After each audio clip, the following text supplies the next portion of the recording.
Buat saya yang penting yang positif yang kita ambil, tak telaah ya, bisa untuk share ke lain lagi.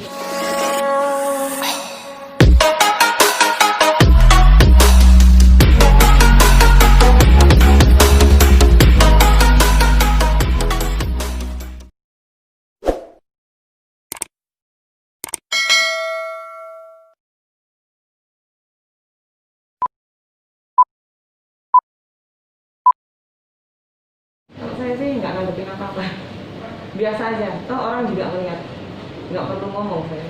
Mereka bisa menilai sendiri gimana saya selama di atas green, ngurus, ngatur semuanya bisa dilihat gitu loh.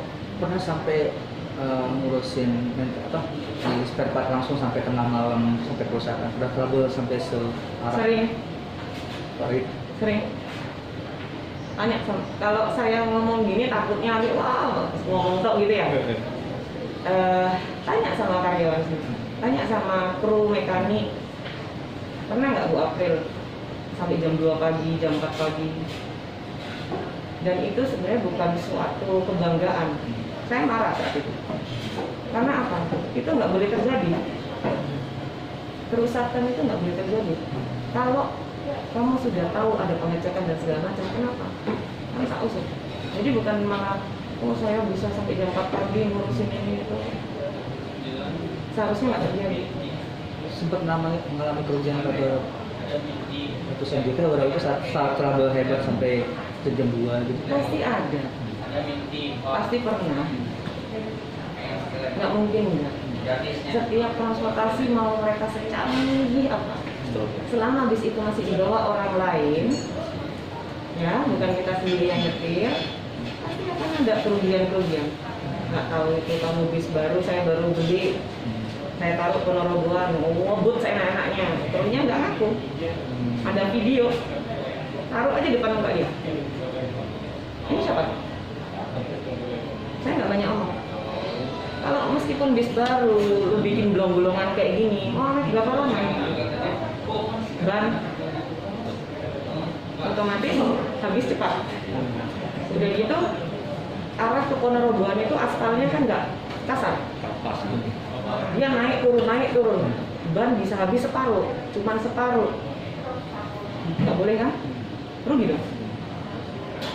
Terus belum lagi nanti kalau ada orang nggak suka di jalan karena dia ngebar mulut diliatin, lempar batu, kaca pecah. Ya, jadi mau dikasih bis mau bagus kayak gimana, kita tatar dulu manusianya. Tapi maaf Bu, itu kan dari sisi kerusakan. Pernah nggak sih Bu salah satu karyawan yang pernah mengalami saking dia ngebut laka? Sering. Saat Ibu mendengar laka itu, langsung Ibu misalkan posisinya lagi di Jakarta nih, apa langsung ke Malang hari itu juga atau gimana? Saya tuh punya kepala laka. Ada kepala laka. Kalau semuanya saya yang ngerjakan, saya nggak perlu kepala laka. Semua gajinya saya ambil aja. Tapi orang kan punya kemampuan masing-masing. Gitu. Yang jelas kalau ada laka, mereka sudah tahu nih prosesnya. Yang jelas adalah satu, wajib diinfokan ke saya, wajib. Terus yang kedua, laka ini kerugiannya seperti apa? Orangnya cacat, orangnya mati, bisnya seperti apa, krunya kayak gimana, ya kan? Harus jelas. Nah setelah itu saya akan balik, bisa ditangani nggak? Bisa Bu, tanganin dulu, beres ataupun enggak baru kabarkan saya lagi. Yang jelas laporan itu nomor 1. Dan itu harus setiap hari laporan itu harus Kalau setiap hari ada kecelakaan dong berarti. Maksudnya selain laka mungkin laporan harus laporan ke Ibu. Harus setiap hari harus. Ini transportasi 24 hours 7 days, nggak berhenti. Jadi sama ritmenya. Selama bannya bis ini masih memblinding, selama itu pula laporan harus jalan. Gitu loh. Menguras tenaga dan pikiran nggak sih Bu? Mengurusin transportasi mungkin nggak Kamu begitu. pertanyaan yang agak enakan dong. Kalau itu mah pertanyaan pasti orang pastilah, pasti. Kalau kamu menguras tenaga, mental, pikiran dan segala macam ya pastilah. Nggak ada orang kerja, jangan di dunia transportasi. Kamu kerja kantoran aja pasti nguras Nguras pikiran, tenaga, dan mental. Salah satunya dengan mulai itu ya Bu. Dengan gimana bahasanya supaya Kalau Muay Thai, boxing, Jiu-Jitsu yang saya geluti, TikTok juga. TikTok kadang-kadang. Tapi ada owner bis yang lebih TikTok terus banget banyak. Kalau saya mah kan ala-ala aja. Terus climbing, itu kan olahraga untuk itu tadi buang energi negatif. Selain untuk self defense, dia juga untuk supaya pikiran kita ini jernih. Karena mau larinya kemana? Udah nggak zaman lari minum-minum mabok. No, nggak bisa. Biasanya kalau ibu sendiri, kalau refreshing kemana sih Bu? Setelah penat aktivitas mungkin refreshing sendiri atau mungkin kalau kita kan anak manis suka ngekri, ibu sendiri seperti apa sih kalau refreshing? Mungkin jalan-jalan ke pantai atau gimana? Ya, kalau ada waktu pasti lah. Sebelum COVID ya. Sebelum COVID sih kalau ada waktu pasti lah. Kita nyempetin sama teman kemana kayak gitu. Mau ke pantai kek, mau ke gunung kek, karena saya juga senang hiking, saya bisa bodyboarding. Jadi mau saya ditaruh di laut, mau ditaruh di gunung, hidup aja. Mau di hutan juga hidup aja. Jadi udah serasa nemu alam sendiri ya Bu ya. Benar. Nah, oke. Tapi semenjak ada pandemi ini kan otomatis usaha pariwisata sendiri kan disulit ibu sendiri gimana saat Indonesia tiba-tiba diserang wabah COVID, bisa menyikapinya? Saya rasa sama kayak owner-owner yang lain ya. Yang penting saat ini bertahan hidup sambil usaha, ikhtiar, tawakal semaksimal mungkin. Dan saya nggak mau ada PHK, masih belum, jangan sampai. Jadi ya semaksimal mungkin kita usahakan tahun ini lah kita bertahan dulu. Nanti kalau untuk tahun depan kita bicarakan next. Nah, saat pandemi pertama kali hadir, ibu sendiri saat itu udah ada orderan masuk masih pariwisata bulan Maret kan misalnya kan bulan Banyak sampai Desember ini sebenarnya ada udah. Sampai Desember ini sudah ada. Tapi kan reschedule semua. Semuanya reschedule. Sepihak itu Alhamdulillah nggak ada. Kalau ngebatalin sepihak, alhamdulillah nggak ada. Nggak bisa. Mereka nggak bisa karena ini kayak force major ya, bencana alam kan setengahnya. Jadi mau dipaksakan seperti apa ya mereka harus sama-sama. Gitu. Saat bisnis transportasi, misalnya kan mati suri dulu gitu pas pandemi. Nah ibu sendiri melihat alternatif bisnis lain nggak? Apa gitu? Alhamdulillah beberapa ada. Beberapa ada. Salah satunya kayak mungkin pas macet kan tadi. No. Salah satunya apa ya? Ya beberapa lah ada. Lebih ke, tapi tetap aja sama. Di bidangnya masih tetap pariwisata. Nah saat pandemi sendiri beberapa karyawan otomatis kan ada yang di rumah ini. Nah itu sendiri gimana? Mungkin Bukan beberapa, hampir semua. Jadi mereka masih work from home. Terus sesuai divisinya, kalau memang perlu harus ke kantor ya saya bikinkan jadwal. Terus karena kan ini udah mulai ya untuk yang pakas ya, reguler saya kan mulai jalani beberapa. Ya dibikinkan jadwal untuk yang ngurus reguler. Siapa aja di mix yang masuk mana, siapa di divisinya apa yang diperlukan itu baru masuk. Sempat ada bantuan buat mereka para kru yang mungkin sempat beroperasi. Dari mana? Dari perusahaan sendiri perusahaan atau mungkin dari ibu sendiri, dia sendiri. Dari awal COVID udah selalu. Yang dari atas yang baru kemarin. Setelah orang kelaparan. Tapi ada nggak sih Bu salah satu sifat karyawan yang ibu bikin? Ini kan lagi pandemi ini kan banyak orang kekeluargaannya. Ada nggak sih salah satu sifat karyawan yang ibu bikin menyentuh hati saat pandemi ini? Mungkin dia support ibu atau masih motivasi ibu atau mungkin dia kasih kayak iuran teman-teman yang nggak mampu. Ada nggak seperti itu? Alhamdulillah karyawan saya itu baik-baik. Tanpa kita yang mengkoordinir, beliau-beliau ini sudah mengkoordinir diri sendiri untuk saling bantu. Jadi kalau dipertanyakan ada yang saling bantu untuk ABC dari perusahaan, saya sudah mengucap dari awal COVID kita terjun bantu. Intinya saat itu sendiri itu merasa wah semakin erat ya karyawan sendiri. Dari awal emang udah erat. Oh iya. Bingung Ya. saya. Tapi total semua karyawan berapa sih Bu, saat ini dari semua unit yang ada baik reguler, parwis? Untuk sementara ini kalau saya nggak salah hitung ya, karena kan keluar masuk juga ada yang mitra kan, kurang lebih 150 sampai 185 kepala keluarga. Untuk parwis sendiri berapa total unit? Kalau unitnya kalau pariwisata aja saya cuma ada 10.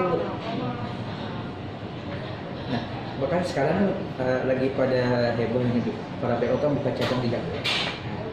Ibu sini nggak ada rencana kepikiran untuk untuk rencana buka cabang di Jakarta gitu, kayak PO bus pariwisata yang lain kayak kupu-kupu gitu. Mungkin PO sebelah gitu pariwisata gitu buka cabang, atau mungkin kayak Kalau buka cabang semudah itu, saya udah buka banyak cabang. Buka cabang itu nggak mudah. Izinnya.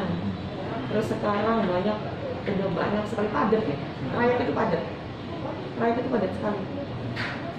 Nggak bisa gampang-gampang ini. Makanya kebanyakan kayak trayek si A, si B yang udah memang nggak dijalankan, kita tawarkan ke PO lain. Mau nggak nih beli trayek gua? Tapi kalau kamu minta langsung ke Kementerian Perhubungan atau ke Disub Provinsi, nggak bakal dikasih.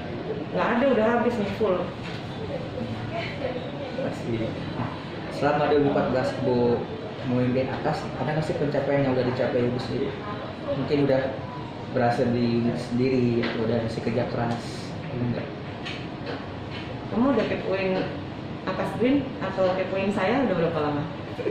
Saya baru Sambi ya.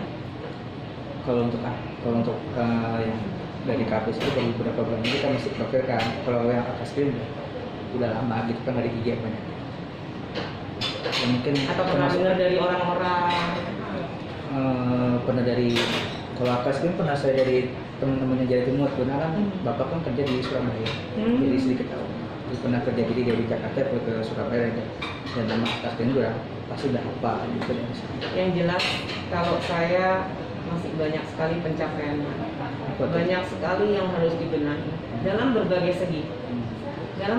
Kalau yang udah saat ini udah tercapai, mungkin saya ya alhamdulillah sudah berhasil untuk melakukan peremajaan dengan ganti bis pariwisata dari yang udah waktunya turun ke reguler. Saya sudah beli beberapa.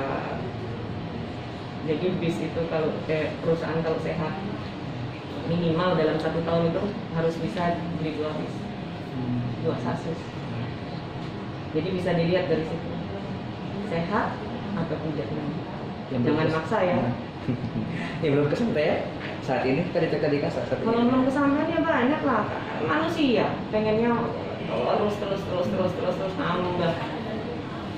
Cuman ya balik lagi, karena saya nggak mau leasing, saya sistemnya beli cash. Jadi kalau saya nggak bisa beli 10, karena setiap kali saya beli cash, yang pertama saya nggak mau riba. Jadi saya maunya meskipun sedikit, tapi saya nggak punya tanggungan di kemudian hari, di kemudian hidup. Seperti itu. Semampunya. Kenapa KPS bisa? Kan banyak PO-PO lain kan yang ngambil di sini. Artinya mungkin apa orang tua KPS ini menanamkan untuk tidak ambil leasing atau nggak ada yang ngajarin. Itu dari kita, dari saya, dari Bu Tria, itu memutuskan bahwasanya kita jangan riba. Kalau dulu mah orang mikirnya bisnis. Lu kalau bisnis kayak gini mah nggak untung. Nggak percaya sama yang di atas. Berarti kalau kamu percaya sama yang di atas, hidup kamu pengen tidur nyenyak, lakukan yang sesuai.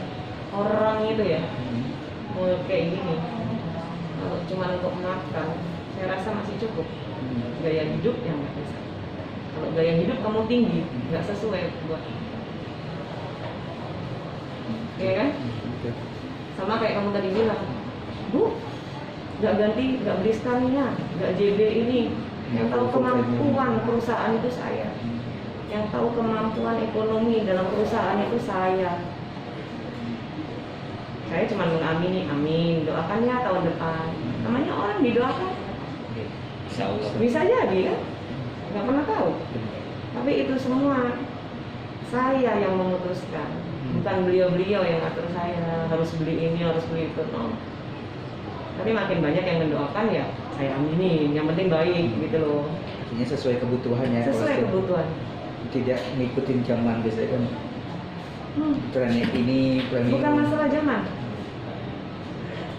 Kalau saya pribadi masalah kebutuhan itu aja. Kalau ada rezeki lebih mungkin bisa. Rezeki lebih nggak apa-apa.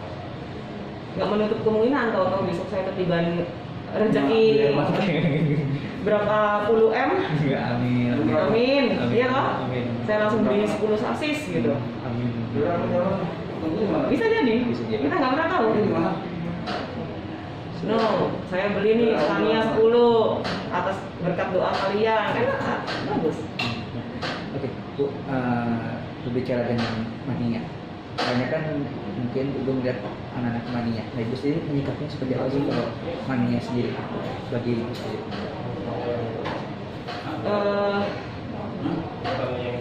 Sahabat-sahabat Bismania itu banyak membantu ya. Banyak membantu dalam arti sekarang mereka-mereka ini sudah tahu untuk men-sharing hal-hal yang positif, membantu PO-PO yang memang butuh bantuan untuk disupport supaya maju.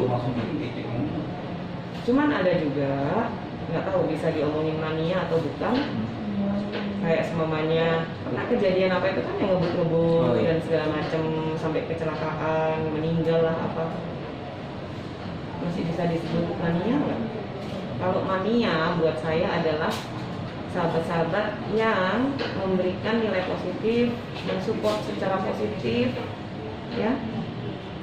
Dan dari Bismanianya Akas Group atau Akas Group sendiri, saya rasa insya Allah mereka sudah cukup banyak yang dewasa, tahu gimana cara mensupport PO-PO-nya.